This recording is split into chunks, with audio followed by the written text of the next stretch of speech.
Hi friends, welcome to my channel. Latest updates and reviews కోసం మా ఛానల్ని subscribe చేసుకోండి. పక్కనే ఉన్న బెల్ సింబల్ని క్లిక్ చేసి ఆల్ ఆప్షన్ని సెలెక్ట్ చేసుకోండి. అప్పుడే మా మొబైల్ నుండి మీ మొబైల్ ఫోన్కి నోటిఫికేషన్స్ వచ్చేస్తాయి.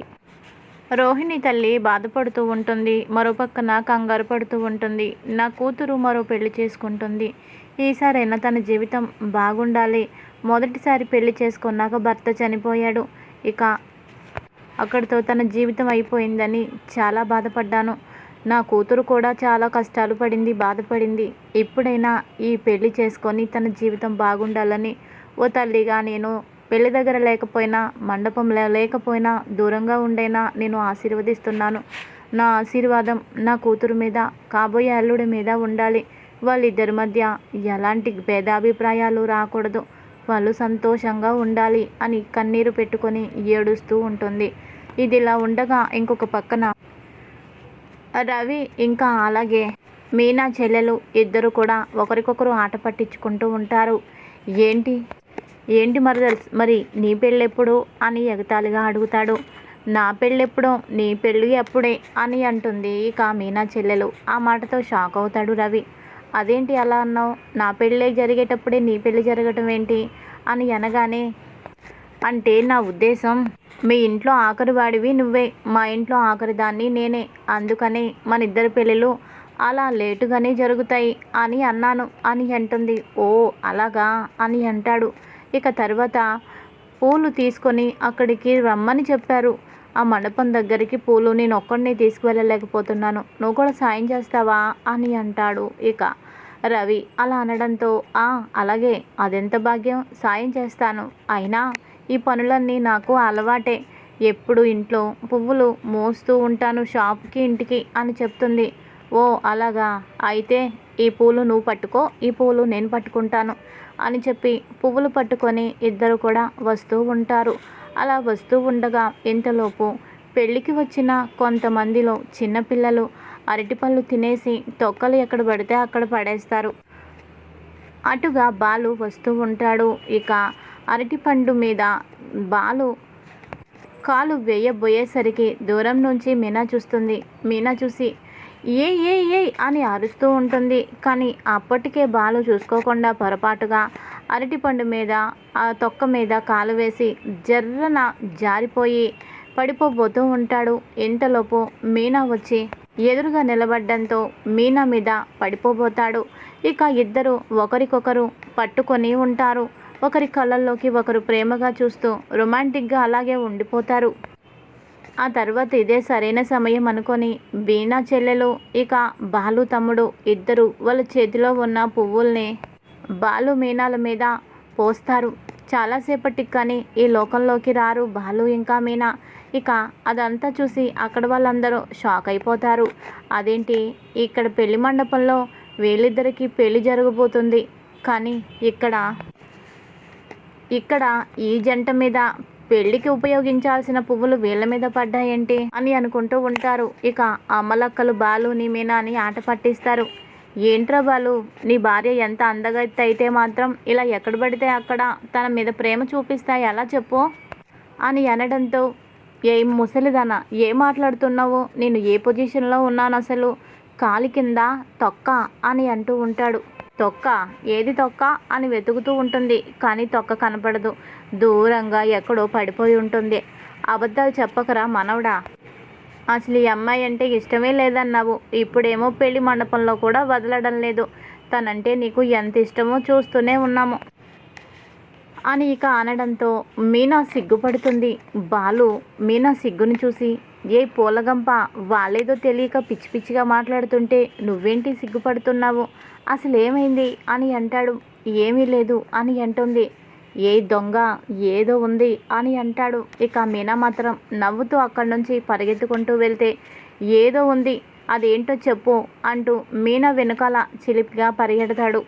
అది చూసిన సుశీలమ్మ, సత్యం ఇద్దరు కూడా సంతోషపడతారు. నా కొడుకు, నా కోడలు సంతోషంగా ఉన్నారు, వీళ్ళ సంతోషం ఎప్పుడూ ఇలాగే ఉండాలి, వీళ్ళు ఇలా ఉంటే నాకు ఇంకంతకంటే ఏం కావాలి అని అనుకుంటూ ఉండగా ఇంతలోపు వాళ్ళిద్దరి మధ్య ప్రభావతి నిలబడి మీనాని ఇలా అంటుంది.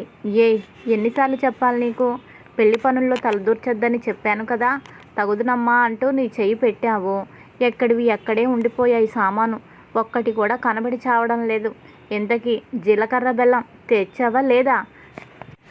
తెస్తే ఎక్కడ పెట్టావు? కనిపించట్లేదు అని అంటుంది. అది అత్తయ్య, అక్కడే పెట్టాను, పంతులు గారి చేతికే ఇచ్చాను అని అంటుంది.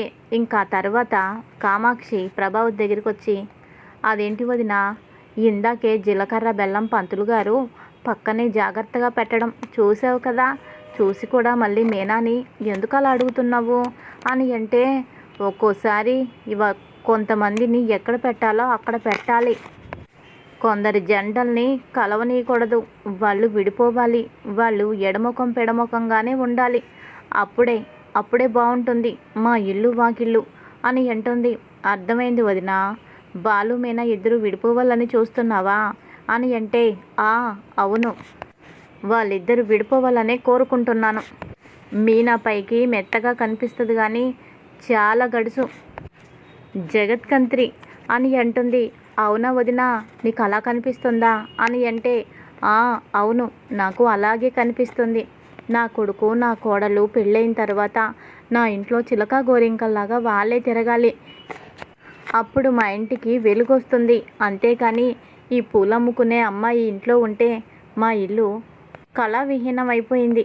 సిగ్గు లేకుండా ఇద్దరు బరితెగించి ఇక్కడ పెళ్లి జరుగుతుంది, ఇంతమంది చుట్టాలున్నారు అని కూడా లేకుండా ఒకరు వెనక ఒకరు పరిగెత్తుకుంటూ ఒకటే ఏకలో పక్కపక్కలు.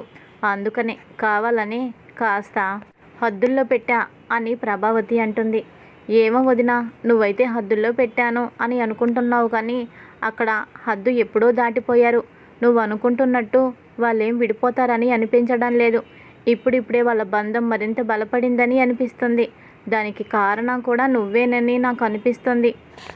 నువ్వు మీనాని సూటిపోటి మాటలు మాట్లాడుతున్నప్పుడల్లా బాలుకి మీనా మీద ప్రేమ మరింత పెరిగిందని నాకు అనిపిస్తుంది. వాళ్ళిద్దరూ విడిపోరు వదినా, నాకైతే చిలక గోరింకల్లాగా చూడముచ్చటగా కనిపిస్తున్నారు అని మనసులో మాట చెప్పేయడంతో ప్రభావతి, అయితే ఇక్కడే ఉండు, వీలైతే ఓ పంజరం కూడా తెచ్చుకొని వాళ్ళిద్దరిని అందులో పెట్టి ఇంటికి తీసుకువెళ్ళి ఎంచక్కా కన్నార్పకుండా చూసుకో అంటూ అక్కడి నుంచి కోపంగా వెళ్ళిపోతుంది ప్రభావతి. ఇక తర్వాత పెళ్లిపీటల మీద రోహిణిని మనోజ్ని కూర్చోబెడతారు. రోహిణి మాత్రం కంగారు పడుతూనే ఉంటుంది.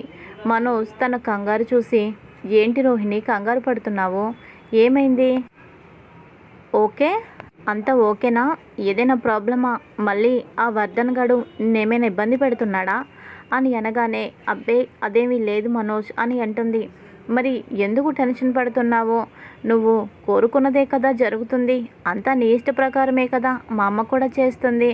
ఇప్పుడు నువ్వు ఎందుకు బాధపడుతున్నావు అని అనగానే ప్రభావతి, ఎందుకంటావేంటి మనోజ్, కన్న తండ్రి ఇక్కడ లేడు కదా, అందుకనే బాధపడుతుంది. ఎంత మంచి అమ్మాయి రోహిణి. ఈ రోజుల్లో ఆడపిల్లలు ఎలా ఉంటున్నారు, కానీ రోహిణి మాత్రం తన తండ్రి లేడని బాధపడుతుంది. అలా అని తన ఆత్మాభిమానాన్ని చంపుకోలేక ఓ పక్కన తండ్రి లేడు అన్న బాధ అన్నీ కలిసొచ్చి అందుకనే అంత డల్గా ఉంది. ఏం కాదులే అమ్మా, పెళ్ళైపోయిన తర్వాత మీ నాన్నగారు ఒప్పుకుంటారు, ఆయన నీ దగ్గరకు వస్తారు, నువ్వే బాధపడాల్సిన అవసరం లేదు అని అనడంతో ఇక రోహిణి, వీళ్ళకి ఎలా చెప్తే అర్థమవుతుంది? నేనేమో నా గురించి చెప్పాలి, నా గురించి తెలిసి ఈ పెళ్ళి జరిగితే బాగుండేది అని నేను అనుకుంటుంటే వీళ్ళేంటి మా నాన్నగారి గురించి పదే అడుగుతున్నారు, అసలేంటి అని అనుకుంటూ ఉంటుంది. ఇదిలా ఉండగా ఇంకొక పక్కన సత్యం మనోజ్ ఫోన్ని బాలు చేతికిస్తాడు.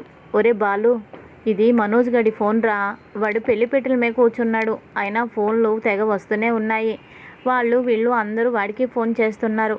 ఇలా ఉంటే వాడు అక్కడ పెళ్లిపీటల మీద సజావుగా కూర్చోడు, అందుకని ఫోన్ నేను తీసుకున్నాను, ఈ ఫోను నీ దగ్గర ఉంచరా అని అంటే, చిచ్చిచ్చి వాడి ఫోనే నా దగ్గర వద్దు అని బాలు అంటాడు. అదేంటండి, ప్రతిదానికి అలా మీరు కోప్పడితే ఎలా చెప్పండి, ఇలా ఇవ్వండి మావయ్య గారు, నేను పట్టుకుంటాను అని చెప్పి ఇక ఆ ఫోన్ని పట్టుకుంటుంది మీనా. ఇక సత్యం పెళ్ళి కొడుకు పక్కన కూర్చుంటాడు. ఇక ఆ సమయంలో రోహిణి మనోజ్కి ఫోన్ చేసి చెబుతుంది కదా, ముందే నాకు పెళ్లి జరిగింది, ఇది నాకు రెండో పల్లి, మొదటి భర్త చనిపోయాడు, నాకు చింటూ అనే ఓ కొడుకు కూడా ఉన్నాడు అని ఇదంతా మనోజ్కి చెప్తుంటే మనోజు అవన్నీ వినిపించుకోకుండా అదే సమయానికి సత్యం వచ్చి ఫోన్ తీసుకుంటాడు కదా, అనుకోకుండా అదంతా కూడా సేవ్ అవుతుంది వాయిస్, అదంతా రికార్డ్ అవుతుంది. ఇక మీనా ఫోన్ తీసుకునేసరికి అనుకోకుండా ఆ రికార్డు మీద చెయ్యి పడి ఒక్కసారిగా రికార్డు ఆన్ అవుతుంది. అందులో రోహిణి వాయిస్ వినబడుతుంది. మనోజ్ గారు, నాకు ముందే పెళ్లి జరిగింది, నాకు చింటూ అనే కొడుకు కూడా ఉన్నాడు, నా మొదటి భర్త చనిపోయాడు, నీకు అన్ని రకాలుగా ఇష్టం అయితేనే మీరు పెళ్లిపీటల మీద కూర్చోండి, నాకు మోసం చేయడం ఇష్టం లేక ఈ విషయం నేను మీతో చెప్తున్నాను అని చెప్తూ ఉన్న ఆ వాయిస్ విని బాలు మీనా ఇద్దరూ షాక్ అయిపోతారు. ఏంటిది, రోహిణికి ముందే పెళ్లి జరిగిందా, మరి ఈ విషయం మనోజ్కి తెలీదా, తెలియాలనే ఇప్పుడు చెప్పినట్టుంది, అందుకనే ఫోన్లో రికార్డ్ అయింది, పొరపాటుగా మనోజ్ చేతిలో ఉన్న ఫోన్ మావయ్య గారు తీసుకోవడం వల్ల ఇదంతా మనోజ్ బావగారు విని ఉండడు అని నిజం తెలుసుకుంటారు బాలు మీనా. కానీ అదే సమయానికి తాళిబొట్టు తీసుకొని ఇక రోహిణి మెళ్ళో మనోజ్ తాళి కడుతూ ఉంటాడు. ఇది ఈరోజు ఎపిసోడ్. మరి తర్వాత ఏం జరగబోతుంది రాబోయే ఎపిసోడ్స్లో తెలుసుకుందాం. Thanks for watching.